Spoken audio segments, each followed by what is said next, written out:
Hello and welcome. This is John Min from USECA. Today's episode, number 5, Coaches on Couches, is the ladies who launch. We're going to talk about the amazing aspect of artistry, movement, and grace with a wonderful panel here. First, we have Miss Valerie Kondos Field, former head coach of UCLA, who's been around throughout the entire country, lecturing, touring, giving great inspiration, great voices, and talking about the sport in general and the perspective from a collegiate aspect as well. Next, we have Elizabeth Anna Okino, who is the Barcelona Olympian. She is also a national clinician. Probably most of you know her as one of the first women to do a triple full turn. Pretty amazing. She will also be discussing our topic. Next, we have Nicole Langevin from Precision Choreographer, where she runs it and coaches it. She's also a national clinician. She's been around the world. She's worked with numerous elite and top-level gyms throughout the country. Wonderful person. And then we have Brandi Smith from Perfect 10 Physical Therapy and Performance Training, who also is a brilliant national clinician and lecturer. I've had the pleasure of seeing all 4 of these women in person before, and I'm very excited about seeing them on Zoom and talking with their live panel. As usual, my co-host is Pat Goldsmith from Niagara Gymnastics, Region 6. I'm representing Region 7. Just a couple of quick protocols. It's very simple and easy. All audience, please keep your audio and video off. It does help with the sound and the bandwidth. That way, every spectator can really clearly hear and see our panelists. Also, this will be recorded and posted on YouTube. So once again, it allows for that convenience. Next week's episode, 26, second, Blast Off on Bars. We're going to have a 5-panel discussion talking about uneven bars. We'll have Steve Arkell, Colden Reicher, Cassie Rice, Kel Robinson, and John Wochuk. And that will be next week. So once again, thank you everyone for attending, and welcome to Coaches on Couches, episode 5. All right, so we're going to start off. First with Miss Val. When you hear the word artistry, what does that mean to you? Artistry means that when you do any type of movement that comes from your heart and your spirit and your soul, that's not being dictated by somebody else, but really comes from deep within you, it comes to life, and that's when the magic happens. Thank you. Betty, what is your perspective on artistry? So artistry, it's very similar. It's a spiritual expression. It comes from within, and it just flows out through your body. It's deeper than just an organic, rough movement. And I'd like to address a question to Nicole. What do you do when you meet an athlete who feels like, oh, I can't be artistic. I don't know what that means. I don't know how to be artistic. That's a great question because it happens a lot. And, I think a lot of times athletes, coaches, people in gymnastics in general, equate one type of movement to artistry. So maybe that means it's ballet, maybe it's graceful, and they think that that's artistic. So a kid goes, well, I don't move like that. That doesn't feel comfortable, so I'm not artistic. So a big thing that I like to try to do is figure out who they are and how they move comfortably, what moves them, and then create movement to make them feel comfortable and move in their best light. Artistry is your own interpretation. There's no right or wrong. So I think the very first thing we have to do is help athletes understand that they are the artist already. Now we help them paint the picture, and they don't have to paint somebody else's picture. Brandi, when it comes to artistry, do you feel that humanly, the body-wise, are there exercises that they can do to actually improve their flow and their motion? Well, so we have a running theme of this inner expression coming out. I would say on the movement side of things, the key is connecting to their body. A lot of the athletes, when they come to me, have disconnected from their body. They've stopped listening to their body. They've stopped listening to pains or aches, or even kind of awareness of where their body is. And so I spend time working with them to find that inner spark. Where is it that they connect? And some of that starts on the physical body, where do you feel tension? What do you feel when you have this thought, when we're getting ready to do something? Because I can see someone's movement change. When they have a negative thought or a thought that's oh, I can't do that. Oh, that's not me. Their movement will get very abrupt, and they change, and they kind of disassociate. They come away from their body.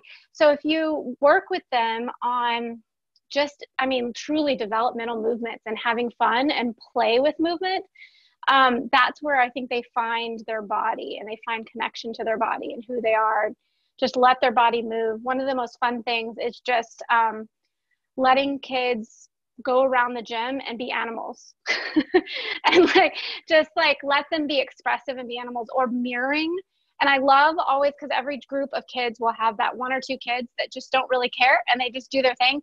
And so letting that person lead off and then the other one follows and they do the same thing, but then another one takes off and then they do the same thing.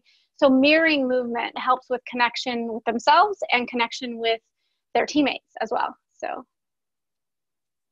So going off of what Brandi just said, Miss Val, what are some of the creative assignments you might like to give your athletes to help encourage confidence and creativity in their artistry? Well, a few different things, but one thing is, as Brandi was saying, talking about, I love it when she has them just be animals. When I very first started coaching gymnastics, choreographing, when I was 16 years old, and it was just shocking to me how stiff gymnasts were and how afraid they were to really bring the movement to life. They were almost embarrassed to move like that.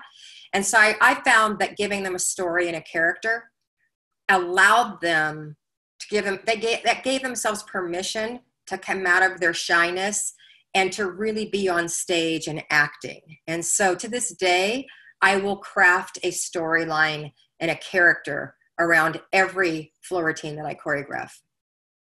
And just FYI, I can't see anything now. I just see Zoom in front of me. So I'm okay being like this, but I feel kind of alone. You all went away. Trust us, we're here. There's about 100 people with you. Okay. Can I log off and log back on real quick? Or is that going to screw things up? Yes, you can do that real quick. Okay. We'll go to our next person. Okay. All yours, go to the next person. I'll be right back. Okay. Nicole, why don't you take it next? Okay, so what I believe the question is what are some ways that we can teach kids to be creative and help them learn how to be creative? One is a message about the power of body language. So I like to talk to kids about, understanding that even the most subtle of movements is going to portray some sort of message. If you look at, the fact that body language transcends verbal language. You could see somebody on the street who speaks a completely different language than you, and if they're walking hunched over and they're hesitant and they look concerned on their face, they're not having a good day. You know that. If somebody walks down the street and they've got their head held high and their chest lifted and they've got a little bounce in their step, they're having a good day. They don't need to come up to you and tell you that. So for kids to understand how powerful body language is, even if you're not trying to tell something, you always are with your body, and giving them the understanding that they have that power right there. Some creative movement exercises that I like to do is giving the kids a really, really boring 8 count. There's no story in it. There's no theme. There's no style, just very basic movement. And then I'll put them in groups and I'll write a list of different characteristics or different weather. It could be cloudy, windy, sunny, lightning, whatever it is. And I'll give each group a word and tell them they've got to now take that choreography and transform it to get everybody else to get that word. So now they're telling a story with their body. They've got a little bit of a cue, but there's still no rules. There's still no right or wrong. So just giving them that power and understanding that they can move their body in different ways. And then at a young age, letting them explore, okay, you did lightning today. Now tomorrow do wind. Because then as their coach and their eventual choreographer, I can start to make mental notice on who's moving and who's more comfortable with fluid, who's more comfortable with sharp. So I can start thinking about their choreography years before and start brainstorming on what types of movement are going to work with them. And for them, they're just playing.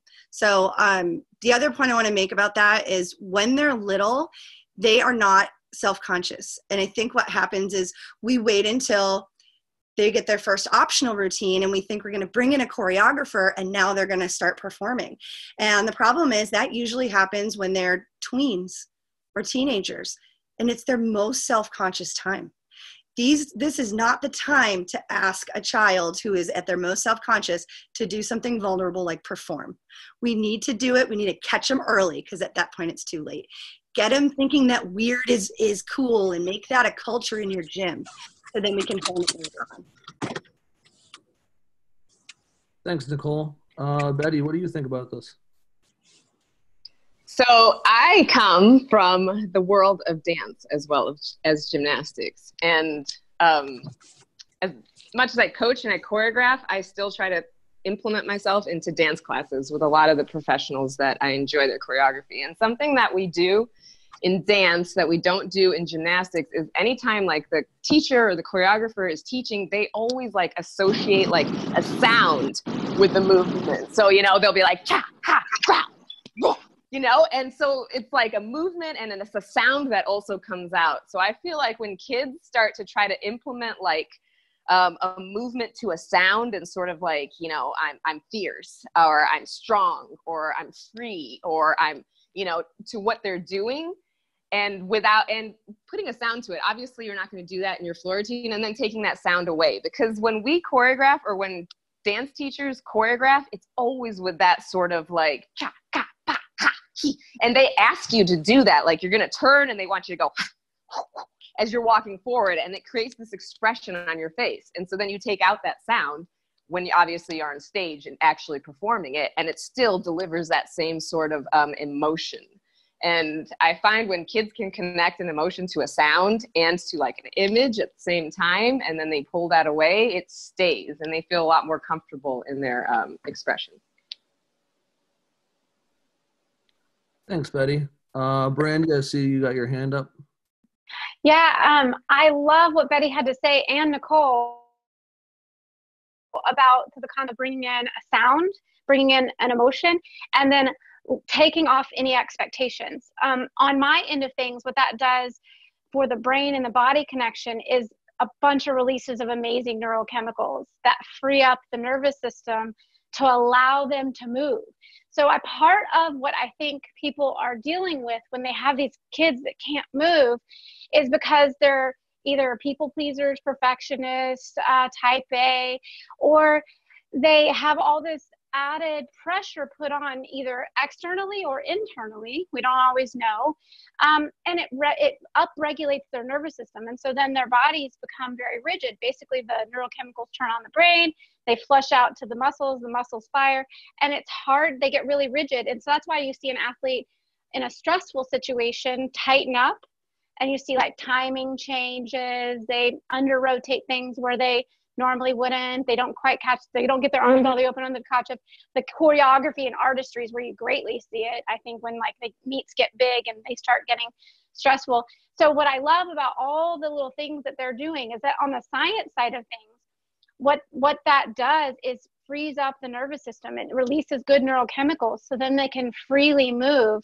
And what I love more than anything is just empowering the athletes. And so like on my end of things, I'll do developmental movements and animal movements, and like we might roll and crawl and climb up and over things. And then I think the key with any movement that I teach for all kinds of various exercises is I always tell them, like, there's no wrong way to squat.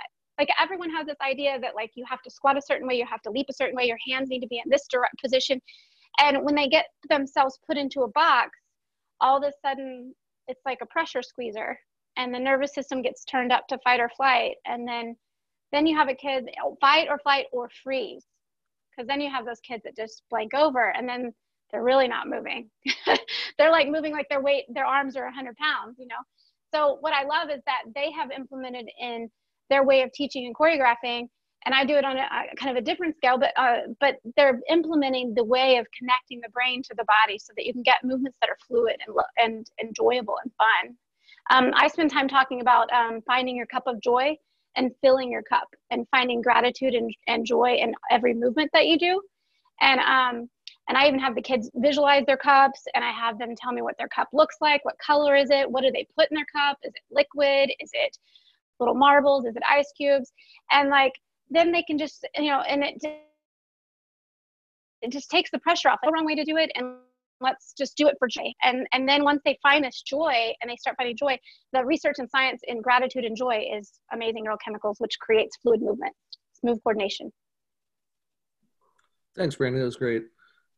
So going off of what she just said about having the athletes visualize their comp and using some mental training tools to help them find joy and creativity, what are some of the other mental techniques or mental training tools that you guys like to use with your athletes to help them feel confident when performing? And just raise your hand if you'd like to answer. Nicole?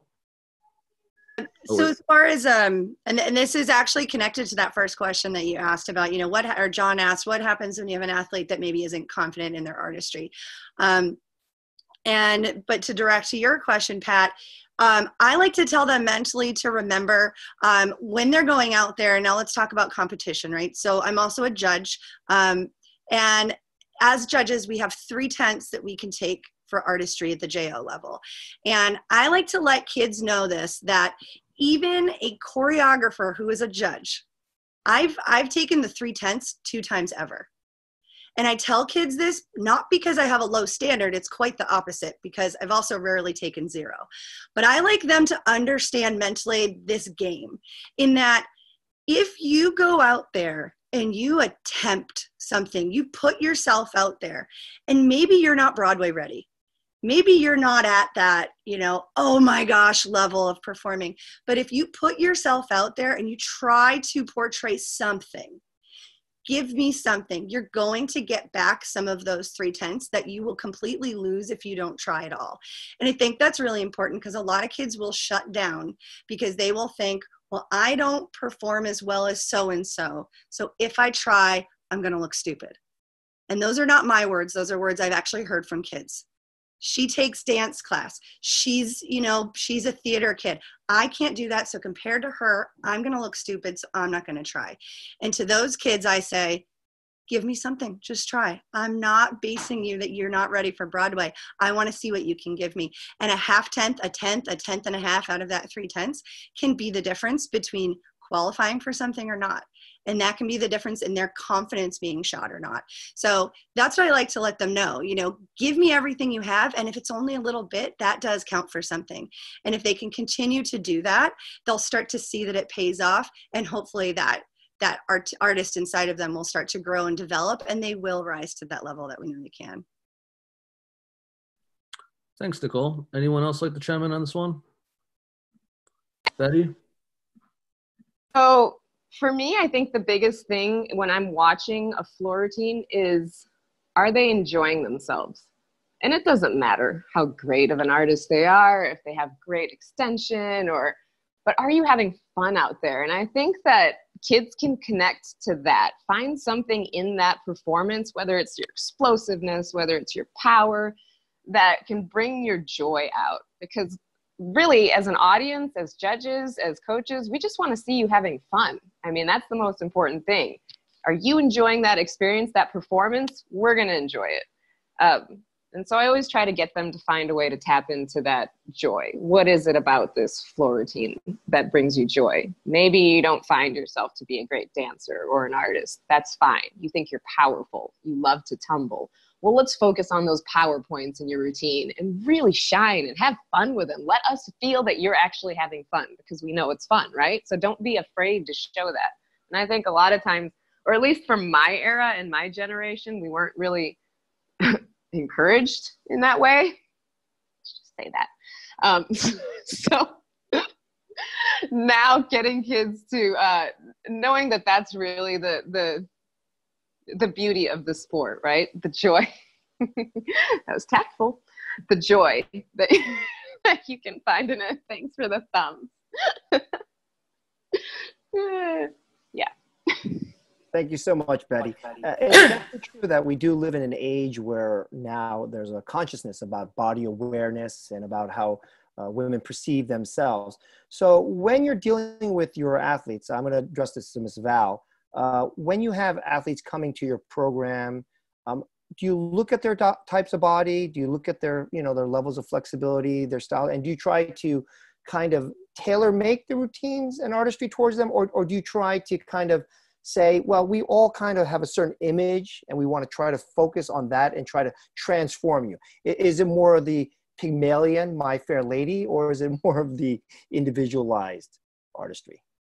No, especially if they're freshmen, I want them to be as comfortable as possible. So I have found the best way to choreograph in college is to get some of the girls that I have on the team that love to dance. And then as soon as I come in with some new music, I don't make it a big deal. I just put the music on. And then the girls are saying, oh, whose is this? Whose is that? I go, oh, it's Felicia's. And then some of the girls start dancing, and hopefully the girl whose routine it was will start playing as well. And then that's when you get this free spirit. In fact, that's exactly how I choreographed Caitlin Ohashi's last 2 routines. I simply just put the music on replay like 15 times, and she's dancing and half the team was dancing, and I just started taking notes, and then I just crafted all of that. But I think, girls, it's important to remember, Brandi, I think, said it a little bit ago, that, or John or somebody said it, it was really good, that when you're little, you're not shy about dancing. And it doesn't matter what music comes on. Usually children will dance, and they'll be free in their spirit of dancing. And they may not even be on the beat, but children do not care who's watching them at all. And so I feel like there's a process to follow when you're learning a routine, a floor routine. And once you get through with all of the improv stuff that you guys were talking about, but once you start really crafting the routine, you learn the choreography from the choreographer. Okay, that is simple, learning the movement where your body's going to go. And then once you have that down and you no longer really have to think about what comes next, then you need to ask yourself, what is motivating this movement that I'm doing? And the answer should be the music. Even if there's no music, it's still silence that's motivating the movement. But 99% of the time, it's the music that motivates the movement. And so I start to feel these routines come to life when they know the choreography so well they don't have to think about it. Hit the music, and then just fill yourself up with that music and let the music tell you, encourage you how to move. Talking about music, Miss Val, if I may ask, some people have said, why don't we allow music with words? How do you feel about that? I'm not a real fan. I think that I would like to go a little bit further where we are right now, where you can have a word like go, bam, zoom, like maybe a word. But I think we're concerned about it becoming really too deep in the storytelling part. And I'm not a fan of full songs with words, although if somebody had a really good argument against it, I could probably be swayed. But like right now, I love using vocals. I just wish that they could use words like zoom, bam, like that. When I did Brittany McCullough's routine in 2010 to din da da din do do din da da din do, I had a bunch of college coaches that were not happy with me and that were trying to get the judges to say that din da da were words. Well, that's actually a pretty cool story. Just one more question dealing with that music. Have you ever seen a floor routine done to a cappella? No. I think that would be wild if someone does that. Okay, I want to do it. Dibs. All right, you got it. Okay. I'll give it to you. Just give me a little cred. Betty's like, I'm not dibs. We'll do it together, Betty. Nicole, so when you've worked with a lot of premier gyms and gymnasts too, do you find that when you also go into the gym, do you find that their coaches and owners go, well, we have a certain style, we want the Eastern European balletic style, or we want more of a hip hop style. How do you find yourself working when you work with the collective gym? I feel like, like Betty was saying, there was a time where individuality was not necessarily promoted for the athlete, and you would find things like that. Look at American Anthem. I mean, it's a funny movie to look at, but there was some truth to that of here's your cassette tape, here's your music, now go. And I actually don't come across that very often, if at all, really. One of the things that we do with Precision is that there's a whole almost interview process before we work with the athletes, and it's from the individual kids. So we, even if the coach is the one booking, we actually have the kids themselves fill out a questionnaire that we've designed to gain insight into their personality. We ask things about, you know, what they think their strengths and weaknesses are, because they know. I mean, a 10-year-old gymnast is sometimes 25 in their maturity. They know where their strengths and weaknesses are. And to hear it from them, to ask them what styles they like, what routines have they seen that they like, you know, maybe something they saw on TV. We get Caitlin's routine a lot, Miss Val. Everybody loves Caitlin's routine. But that tells us something. That tells us that they want to put on a show. They want to do something people remember. So that's how we kind of, before we even get there, we already know what their thoughts are on their abilities and what their tendencies are. The great thing I think about doing that, and we've been doing it that way for a while now, is that it sends a message to the kid at the very beginning that you are a part of this process. This is not a bunch of adults getting together and saying, here, this is what you're doing. This is not American Anthem cassette tape, do your routine. So, you know, we go and the coaches know that we're doing that. Now, sometimes are there, you know, narrowed down selections that they have to choose from? Yeah, I mean, that's very common. But in general, we are going through the athlete first, getting in touch with them, reviewing their past videos, looking at their showmanship abilities, looking at things like, you know, can they put their arm over their head without a shoulder angle? No? Okay, well then we're not putting their arms over their head in the routine. So we're studying the athletes and then creating the choreography. And sometimes, a lot of times, we'll do something that the coaches would never have thought that they wanted. And it works because it suits the kid, not necessarily the club. Thank you so much, Nicole. Betty, could you also follow up how you feel about that with the trends of gyms and stuff like that and their artistry and styles?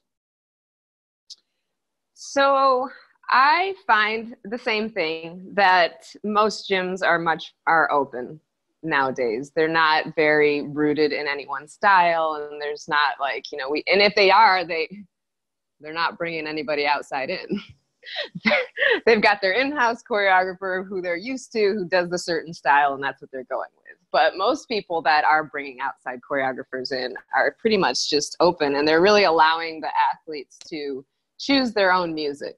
And coaches aren't choosing anymore for them, which I think is so valuable. I mean, how can you perform to a piece that you don't connect with? I mean, I did it for years, so that's how you can. I don't think any of my performances were that great, but there's a reason, you know? So I feel like it's important for the kids to have some sort of a connection, even if it's like something that that wouldn't actually work as a floor routine. You get an idea from what they like to listen to, what music they like to just start popping to as soon as you start playing it all of a sudden, or they just start sort of swaying to. So then you can start to find things that are in that genre that work as a floor routine.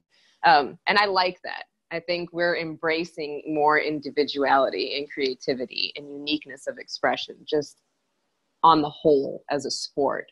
And that's a move in a positive direction. Yeah, I'm going to stay with you, Betty. So like in the old days, we'd watch old floor routines on, you know, like 60 millimeter and then VH tape and all that stuff. Now you can just type in a couple of words and you can watch every floor routine in the world.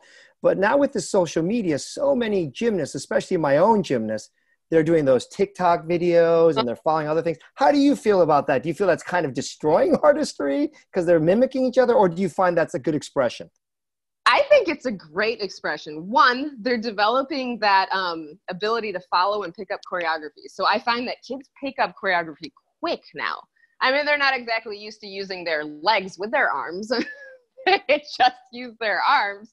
But the fact is that part of the brain, Brandi, is wiring now, because they're so used to doing it all the time, mimicking and mirroring, that they're picking it up a lot quicker. So for that, I think it's great, also, as well as for individual expression, because TikTok focuses right here.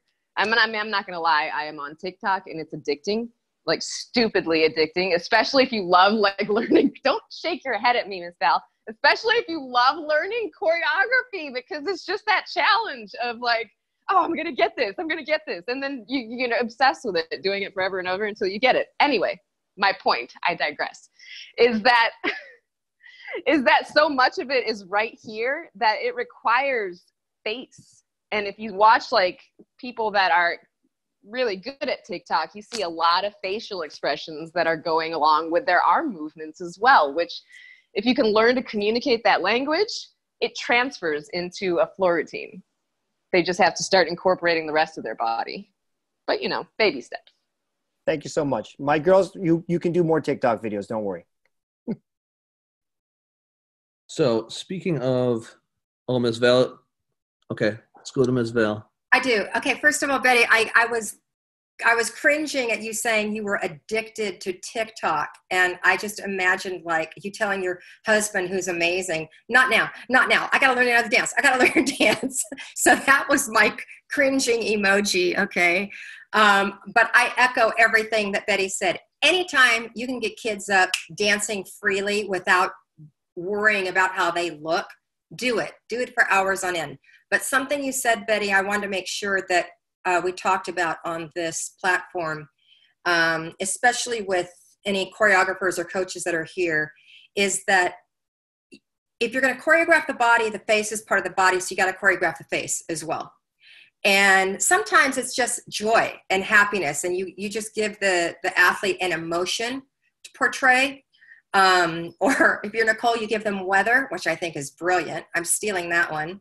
But especially if I'm telling the story through the choreography and I've got an athlete that just will not give me anything in her face, I will choreograph her face. This is when you smile. This is when your eyes go left. This is how long you hold that. This is when the smile goes down. And so it's just all choreographed until it becomes natural. Because again, when I went from the dance world and moved in the world of gymnastics, it was just shocking to me. It's like, and Betty, you were one of them. It's like, how is her body moving so beautifully and her face is doing nothing when your body is part of the face? And honestly, Betty, I didn't see the brilliance of you until we were doing that TV show 3 or 4 years ago for cancer. And we just put music on and she had to stand in for Nastya. And it was one of the most beautiful performances that I'd ever seen. And it was all just made up just right there. But it's like you didn't know anybody else was in the room. You were so into it by your face. And I'd never seen that in your elite routines. Thank you so much, Pat. Oh, Brandi, you want to chime in? Just to like piggyback on what Val and Betty are saying, just partially because I want to add some science to like what you guys already intuitively do, which is absolutely amazing.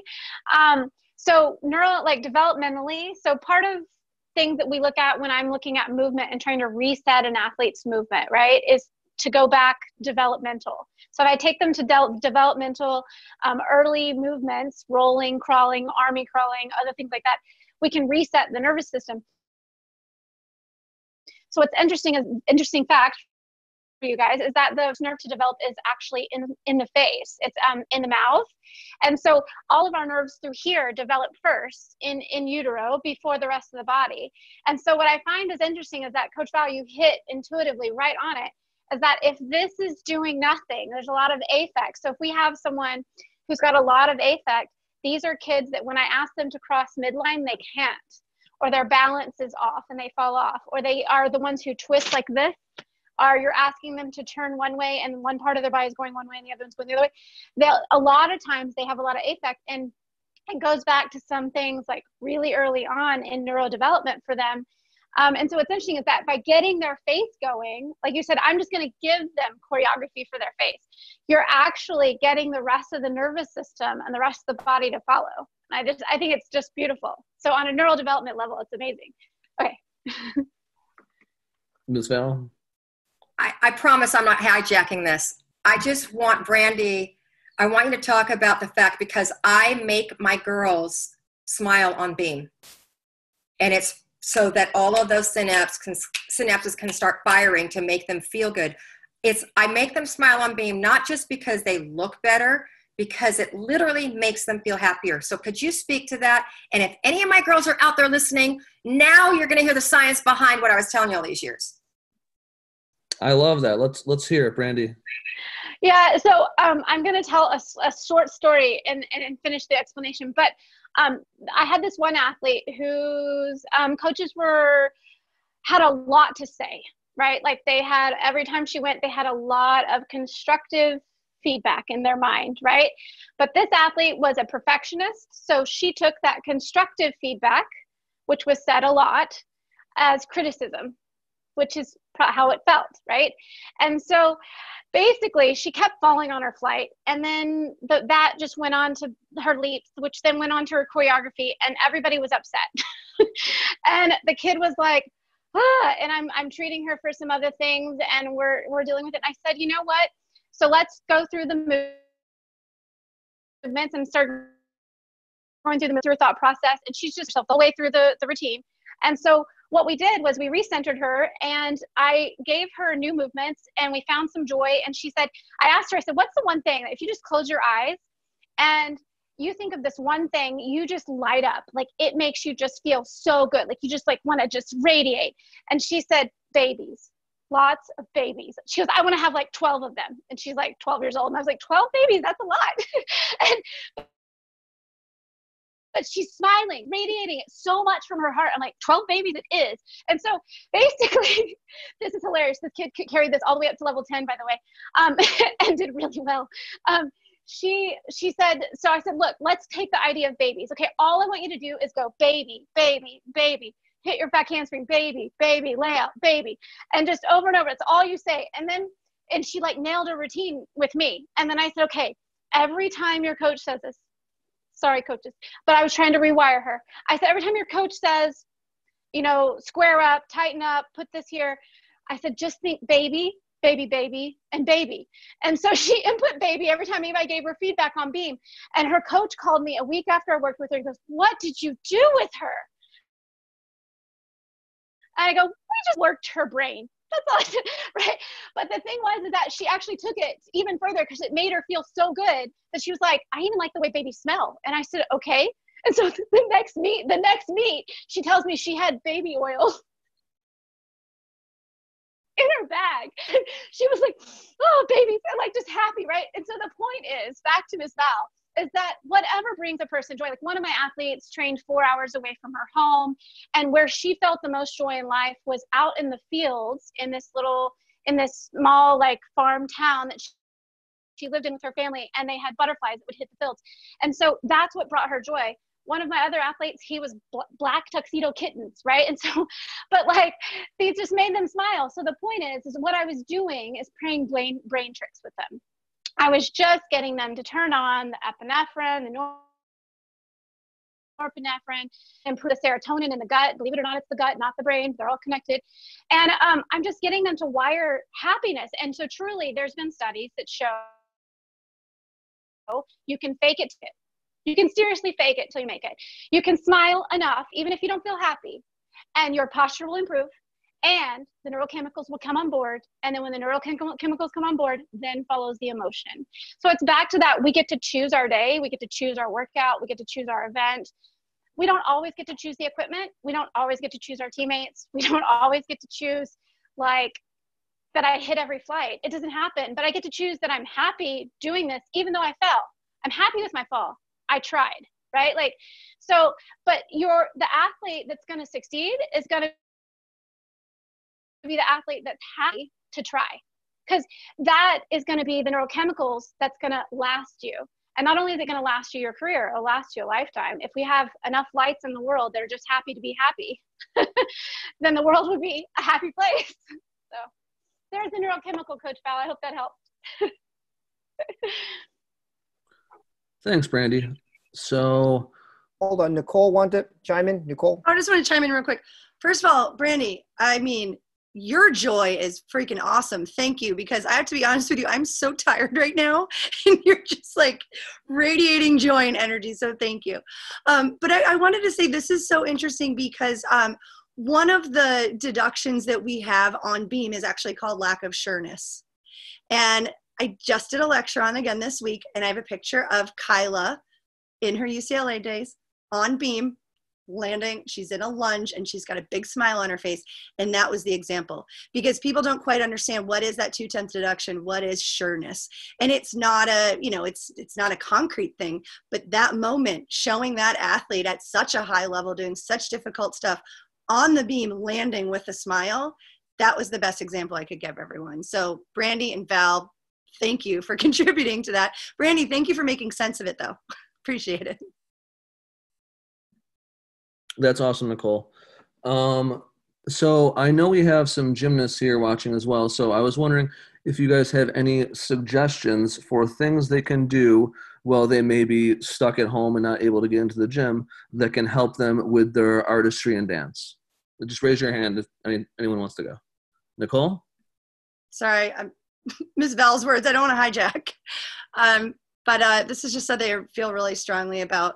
Right now, we're in a obviously very interesting situation, and every athlete, every coach out there knows this, that when a kid gets injured, and it's going to happen, they still come to the gym and they get better in areas that maybe they wouldn't have spent extra time on. They bust their foot, they get better on bars. That's how athletes work. That's how gymnasts work. So right now, we've all got the same injury across the world, the same injury. Every gymnast right now has the same injury. And so what are we going to do about it? Well, this is an opportunity to work on artistry and attention to detail. So there's a ton of resources out there. But as far as taking the time to not even improve your artistry, but just explore movement, that can be done safely. There's nothing insurance-wise that's going to prevent you from doing that in your living room. But now's the time to do it. You have extra time. You don't have to flip that vault. So work on your artistry, work on your footwork, work on eye contact, get in a mirror, try to tell a story with your face. And my goal is that at the end of all this, we have a crop of athletes who are more artistic and more detail-oriented than ever before. And that's what this generation that's experiencing this injury that we have right now, that's my hope for them. So that's what they should be working on. That's awesome, Nicole. Thank you. Betty? Okay, so two things. First of all, the struggle is always getting athletes, gymnasts specifically, to connect to music. Because the only time they have music is in their floor routines, and it often seems like it's playing in the background and they're just doing the moves over it. So what I would say is find a piece of music that moves you, that makes you feel something inside when it starts playing, whatever that is that you feel inside. Play it and just move to it, uninhibited. It has to be in your room by yourself, or if you have to have earbuds and you're outside, just start moving. And don't look at yourself, because I don't want them to start judging themselves or be self-conscious. I just want them to feel and connect to music and allow that to move them. One. And two, you actually did this exercise, which I loved this morning, Miss Val, on online gym school. And I think it's brilliant. And this is one they could do in front of a mirror or not, because they could judge themselves. But to give themselves sound and a keywords. So it was, I'm sparkly, I'm free, I'm fierce, I'm something like I got you, or something like that. I'm crushing you.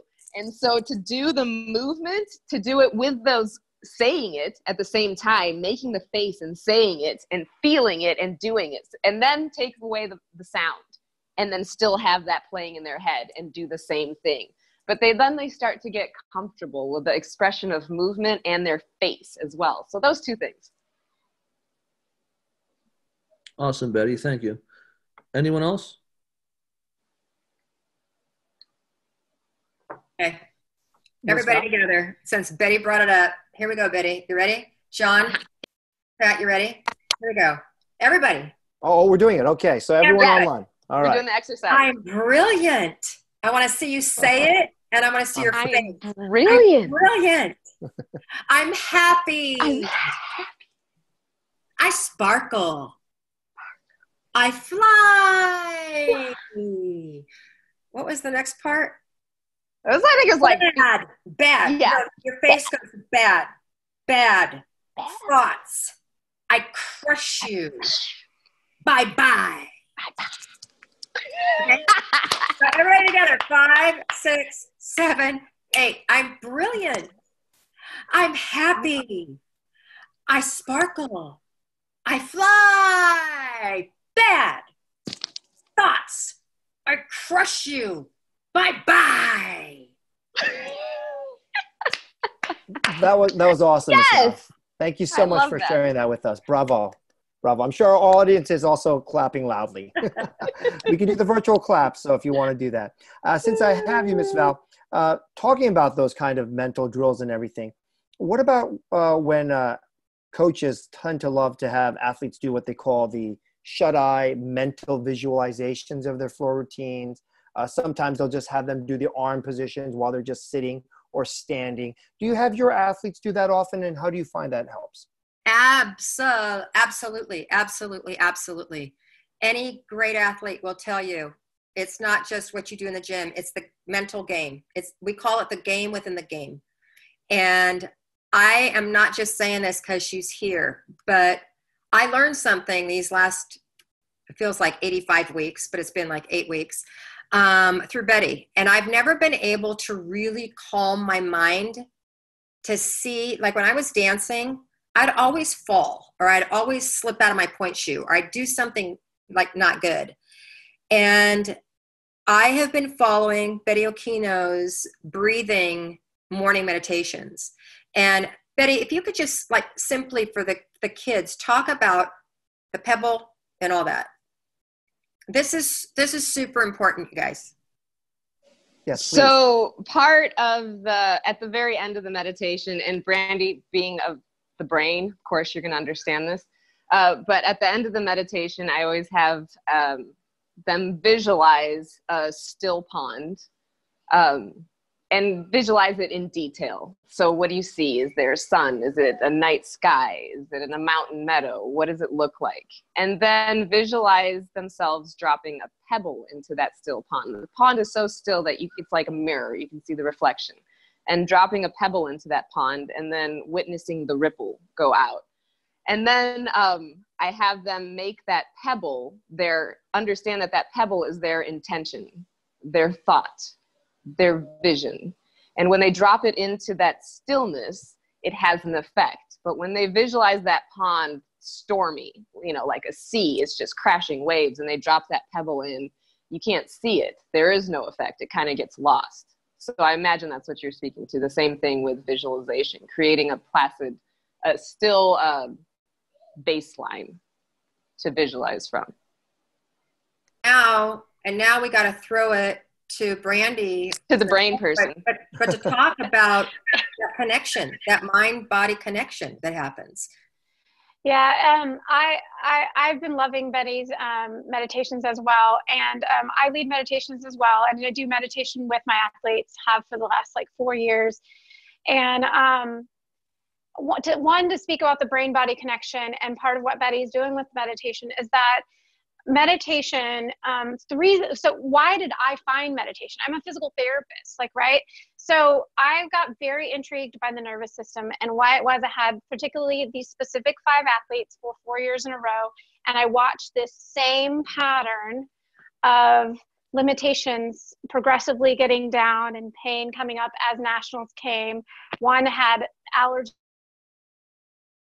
the whole season and wasn't allergic to a thing. By the 4th year, they actually tested her. I thought that was really interesting. So I started really looking at the brain-body connection and the nervous system, and I could make them better in one visit. They were great, ready to go, but then they kept coming back with these same things. So that's where I got connected with the brain and what's going on in the brain. And so in the neuropsych world and psychology world, somatic experiencing, Peter Levine, he's an amazing person. If anybody wants to know a little bit about the brain and how the body may perceive anything as trauma and hold it in. His name is Peter Levine, and he's the founder of Somatic Experiencing. He has, he did Waking the Tiger and Unspoken Voice and Trauma Proofing Our Kids. And he's got a lot of good YouTube out there. He's actually currently running a webinar that's super reasonable. I'm doing it right now. And no, I don't work with him. I know I don't get paid by him, but he's amazing. And so anyways, I started kind of doing this research. And the point is that meditation, stilling the mind, getting centered, actually as little as 20 minutes of meditation 4 times a week will actually change the amygdala, which is the center in the brain that's the emotional center. And every sensory we take in, auditory, visual, touch, whatever you can think of, they go into our body, they go through the thalamus, part of the brain, and then they go to the cortex where we make a decision. We make logical input based on experiences and previous facts and things we know. And then from there, it goes to the amygdala and it goes down to the body and creates an emotion and an action. And so when we are very emotional driven or in a lot of fight or flight or a lot of just responsive, have you guys ever had that moment where you're just emotional? You just react. There's a reaction without a logic. And that happens especially in sport because they get in these high stress situations or they put a lot of stress on themselves. And there's just all this in the autopilot. That's autopilot. Autopilot is when they go straight through the amygdala. It's called amygdala hijack, and they lose the connection from prefrontal cortex and the other parts of the brain that are actually our developed brain. Instead, they're working with more of the reptilian brain. So research is that as little as 20 minutes, 4 times a week, will change that amygdala center, and we use less emotional resources. So we need less things to get us centered again, to get calm again, and all of that. And so what Betty's doing with this rock and this intention, she's giving you the visual. She's giving you the focus. She's giving you the intention. For me, I lead something called Golden Lotus, and then there's several other breath techniques and things we can do. But we're giving you the intention to get centered on, and then we're using the breath. The diaphragm is one of the largest muscles in the body, and it's highly innervated by what? If you go into fight or flight, is the diaphragm going to be working? Yeah, because you got to huff and puff and run. So the diaphragm is highly regulated by the nervous system, and so we can actually take the muscle to regulate the nervous system. So with breath work, we're calming that diaphragm down, reorganizing the information coming back to the brain, and getting recentered. And so I love meditation. I love imagery. And the key is that used to be, we thought that if you tell someone, squeeze this, tighten that, do this, that actually made people be able to do that. Like if I told them to tighten their biceps, they're actually going to activate their biceps. That's not really the case. The brain and body actually work with imagery. Imagery is how you actually ingrain, and the use of imagery and this connection to that stillness that Betty's using is actually how you get consistency. Because when the nervous system is consistent, your athlete can be consistent. But if the nervous system is kind of maybe looking around for the next possible enemy, right? And it may be perceived, it's not necessarily true. And this is where we as coaches, we as leaders need to help guide these athletes, because we're in a state, and that's part of the reason I'm taking this current course with somatic experiencing with Peter Levine, is it's actually talking about how are we collectively as a group, as a global community, going to heal from this trauma. We have people who aren't clear. They're not giving us all clear answers. We have the people who are relying on our parents, our leaders, not giving clear answers and not even being able to give full answers. So there's a lot of uncertainty. That uncertainty creates fear and anger. And we see it in adults, people fighting over toilet paper and whatever, but the kids are in the middle of it, and they're about to enter into their gyms. And yes, they have a deep desire to, but they also have a nervous system that's been in trauma right now. And they're all going to be in various states of it, and they're all going to be recovering differently. And I think that's going to be the hard part. So I love this because dance, connection through their facial expressions, connection through movement to their teammates, because we can be socially connected and physically distanced, because that's more important to the brain and the nervous system. Right. So just talking and jumping from that, Val, Ms. Val, since you deal with athletes who are like freshmen coming in, and UCLA has a huge audience, they're televised, they're on. How do you deal with the jitters, the meat near nerves, the stage fright? I think actually Nicole and I have had a lot of just talk about this. Just this is our love. This is what we do best. This is how we take them. It's showtime. And I found it's just a language. Like I've talked to them about, you're performing. When you get inside those white lines on floor, you're on stage, 10 spotlights on you. It's showtime. Here we go. And I use terminology that is like theatrical terminology. And I tell them, when you're on floor, you're dancers who tumble and flip. You're not gymnasts who dance. But Nicole, when you and I first met, we could have talked about 5 hours about this, right? We did. I think we did, actually. Yeah, but it's that same thing. How do you go to showtime, right? Yep, Exactly. And I think they, you know, I can only imagine, Miss Val, I've never had the pleasure of being your athlete, but I have a feeling that showtime is happening at every practice as well, not just at the meet. Yeah. Yeah. If you come to our practice, we trained at 7:45 in the morning. And as soon as we break it out, that music is pumping, girls are dancing, and you can't do this in a gym with little kids because they really haven't learned to focus yet like that. College workouts are much different, but it's like Caitlin's so high, she's over there dancing with somebody on the floor, and then I go, Kate, you're next up on beam, and she'll run over, she'll get some shot, she goes, she gets into her mental zone, she salutes, and then she does her beam routine, and then she salutes, she's done, then she goes back and she's dancing. So it's pumped up energy constantly in our gym, and poopy pissy face is not allowed.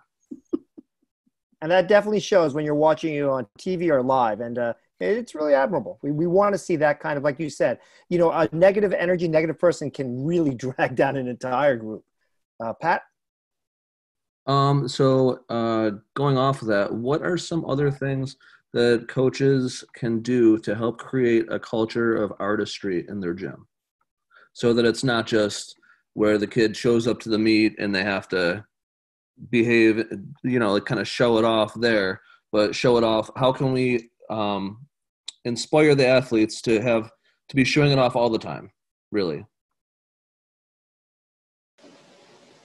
So something, again, I'm going to go back to dance, because the moment you walk into a dance class or a dance environment, you are expected to express everything and not hold back. And it's like a very comfortable environment to do so, because everybody is doing it. You know that that's the expectation. So when you go to do some choreography or you perform it, there's no question about whether or not you're going to bring emotion to it or bring face to it or perform it that way, because everybody's doing it that way. And the teachers create this sort of environment where anything less than that, you would feel awkward.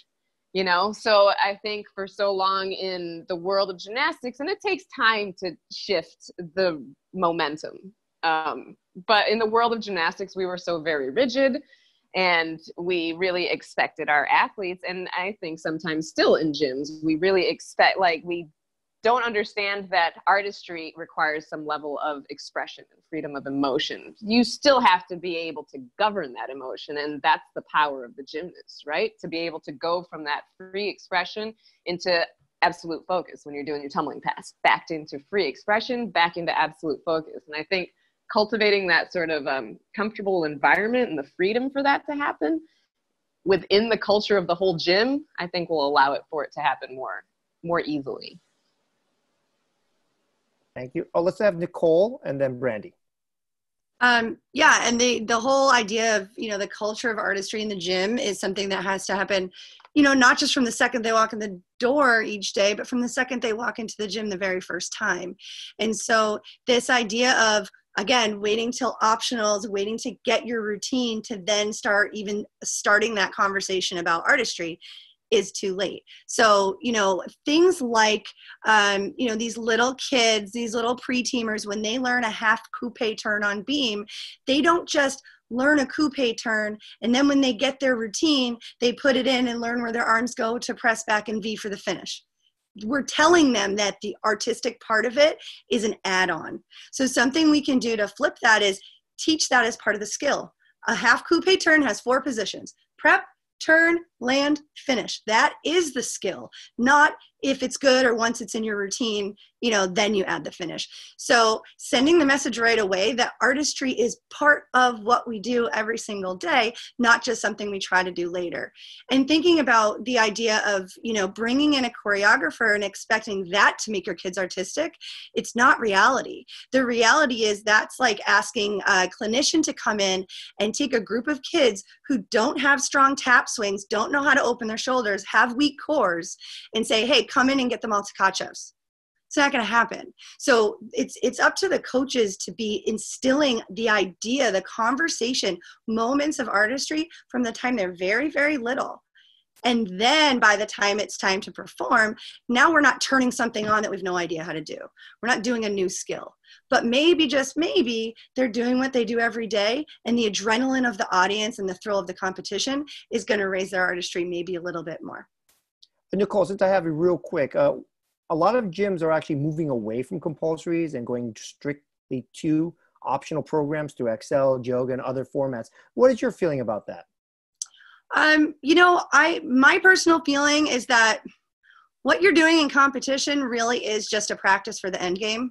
So however you get there, I mean, there are coaches who have taken athletes, I think it was the Metcalfs that did this. Val, you might know this. Those sisters train, didn't even compete. And then when they were like, whatever, 12 years old, am I right, Val? You're nodding. That's making me feel better. Okay. They didn't do that. They learned gymnastics in the progressive way that their coaches thought they could get there most efficiently and safely. And then they, you know, let them loose into the competition field. So I think it depends on the coach, really. How are you the most effective coach? Going by the level system? Do you like that JO system? Does that make sense to you? Is that going to get you to the double back in the pack?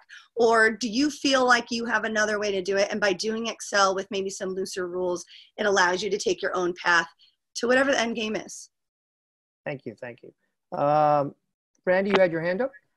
Yeah, really brief to take on Nicole's like starting it early is that I think like very simply empowering young athletes early to own their emotions and own their body. Just, I mean, very simple as like dance parties, like beginning of warm up for little kids, dance party, go, dance party, move how you want to. Like, I think that's great. And then another really easy thing to implement. And when I go to gyms to run workshops, I play a game kind of to find out what happens. But I go in and I just say, okay, I want animal movement warm up. I want you to cover the whole gym, up and over, around, etc. Follow, go, switch, think about something. And a lot of them are like, huh? I have a choice. I don't know what to do. I don't know how to move. Like I'm making them question. So if you do it early, like then they start to find their body and they start to be comfortable with it. And then you create a culture like, I think it was Betty or Val, like Val, even the culture, I love it. Dancing in between things, right? Like get those neurochemicals going and then ask them to do something hard. Hard stuff becomes easy when you got the neurochemicals going with the dancing. So yeah, warm up. All right, Brandi, since we are about pressed for time, we are starting to close up. So any final words from you before I go to the other ladies about artistry, grace, movement, or just addressing young girls? I would say everyone has the theme. The key component is joy. When you find joy and you connect to your joy, you can move. The brain is happy, the body is happy. It's when you stifle someone. So empower someone to find their joy, empower them to find their own rhythm, empower them to move the way they want to move. There's no wrong. Let them do it. Like that's where I take the take home from. Betty, any final words also? And words of advice? I love what Brandi said about joy.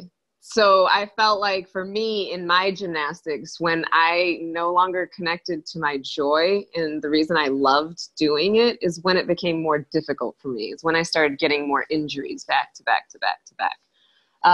So yes, the key, finding joy. But I'd also like to add, I think that since compulsories are leaving, that ballet needs to be a ballet bar needs to be an integral part of every single program, because it is the foundation for any leap that you're ever going to do, any jump that you're ever going to do. And I watch these athletes try to jump from power, and they're not using like all of the physics that you're supposed to use to you do an actual leap where you sustain in the air. Watch male ballet dancers, because they don't have the proper foundation. So I feel like ballet needs to be reintroduced back into programs.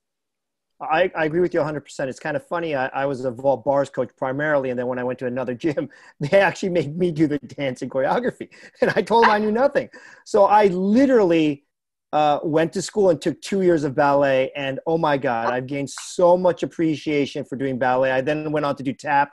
One day I'll do jazz or modern, but I loved it. I loved it. Thank you so much. I do miss it. I do joke with the girls that I tell them I'm going to go over to Joffrey School or something, or New York Ballet to take one of their adult classes. But thank you. Thank you for your final words. Real quick, Betty, would you love to see more dance in the men's program or even music in the men's program? I would love music in the men's program, to be quite honest, because guys, like when you take male gymnasts and you go out dancing with them, they're amazing on a dance floor because they start incorporating all the things they do in gymnastics. And then you'll find them like popping and locking and then dropping into a flare. And so they bring like break dancing. I mean, a lot of like gymnastics moves transfer into break dancing. So I think it would be incredibly entertaining to have them have music and just, you know, add a little bit of flavor.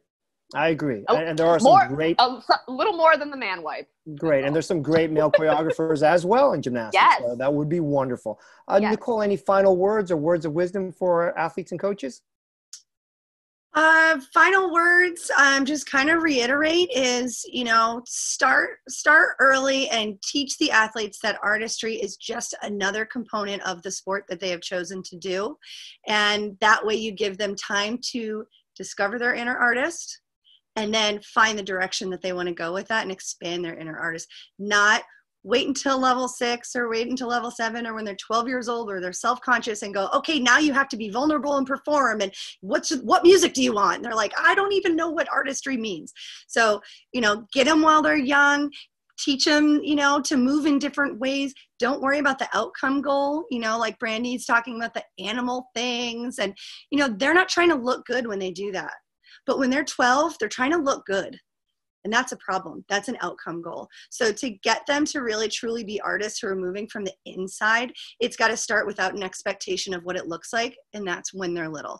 So that would be the biggest thing is to, you know, absolutely start early, send the message, watch your verbiage. And John, I love the dance with you. And didn't you have a recital this past year? I actually performed my first ever recital. You're absolutely right.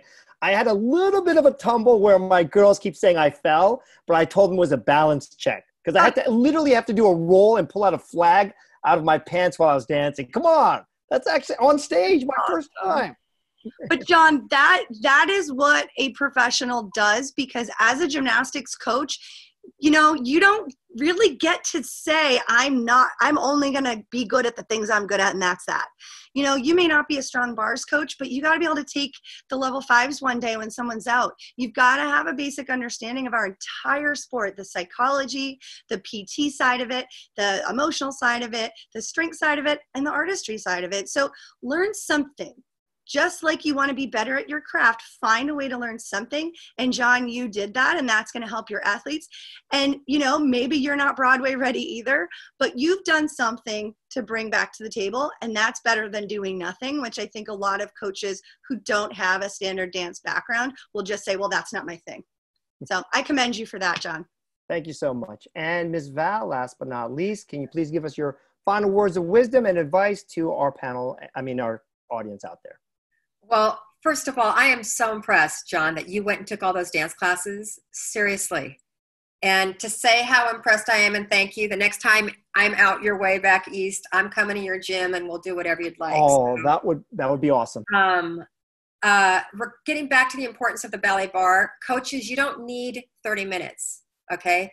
The most important part, in my opinion, of a ballet bar is not just the posture, but if you look at gymnasts who tumble well, and who land well, they tumble through their feet and they land through their feet.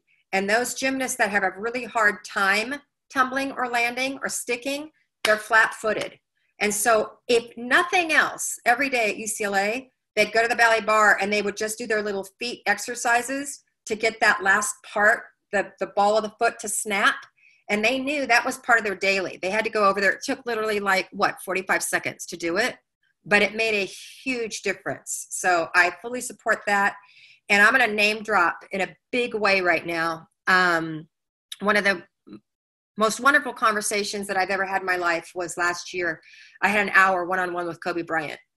And the majority of the conversation was about joy. And he said that the reason why he had 4 daughters, they loved watching UCLA gymnastics. And the reason why was because we did really hard sports with a lot of joy. And he flat out said, why would anybody want to do anything in life without bringing joy into the equation? And when you take a workout and you infuse joy into that equation, that's when the magic happens. That is wonderful words. Fantastic words from our entire panel.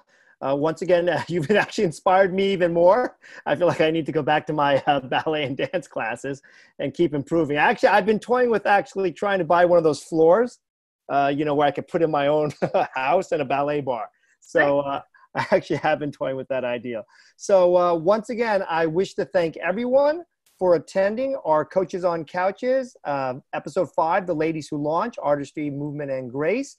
Our wonderful panel, Miss Val Kondos, formerly from UCLA, Nicole Langevin from Precision Choreography, Betty Okino Benson, our national clinician, and of course, Brandi Smith with Perfect 10-0.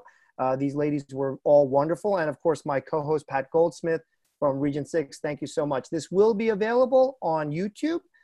You can just check it out at my YouTube channel, MagmaGymnastics.com, to watch at any time at your leisure and to share with your fellow coaches and students. So once again, I thank the entire panel.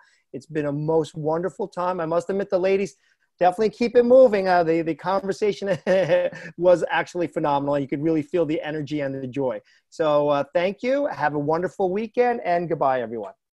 Thank you for joining us. Good job, ladies. Thanks so much.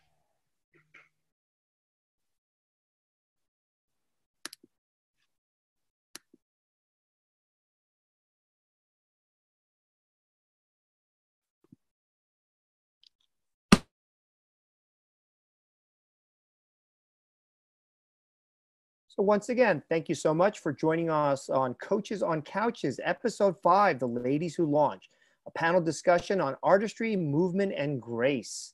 Our panel consisted of Miss Val Kondos Field, the former head coach of UCLA, Elizabeth Anna Okino, the Barcelona Olympian and a national clinician and dancer, Nicole Langevin, the owner and head instructor of Precision Choreography, national clinician, and Brandi Smith, the owner-founder of Perfect 10-0 Physical Therapy and Performance Training, and also a national clinician.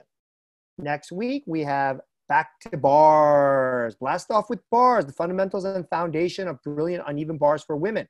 This time, we'll have a 5 panel, and it'll be quite exciting. We have Steve Arkell from the national staff from Region 3, Mavericks Gymnastics, Colden Reicher from the Club Gymnastics. He is the actual head director of their optional team program, Region 1. Cassie Rice, former Olympic coach of Tasha Schweikert and owner and head coach of Gym Cats in Region 1.